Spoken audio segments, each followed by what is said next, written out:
Praise the lord. ఈరోజు దేవుని యొక్క వాగ్దానం, మీకు క్షేమమగునుగాక, భయపడకుడి. ఆదికాండం 43వ అధ్యాయం 23వ వచనం.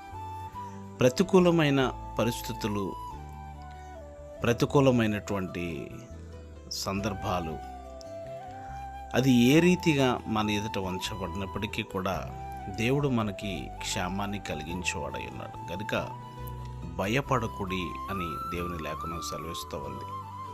వాస్తవానికి కొన్ని సందర్భాల్లో మనుషులు భయపడుతున్న పరిస్థితులు మనం చూస్తూ ఉన్నాం. అలాంటి సందర్భాల్లో దేవుని వాక్కు మనల్ని బలపరిచేది ఏంటంటే, మీకు క్షేమం కలుగుతుంది, మీరు భయపడకుడి అని. గనుక దేవుడు మన దుఃఖదినములు సమాప్తములు చేసే దేవుడై ఉన్నారు. మన విచారమును కొట్టివేసి మనకు ఆనందాన్ని కలగజేసి నెమ్మదినిచ్చేవారై ఉన్నారు. మీ కొరకు ప్రార్థించే దైవజనులు డేవిడ్ రాజు గారు.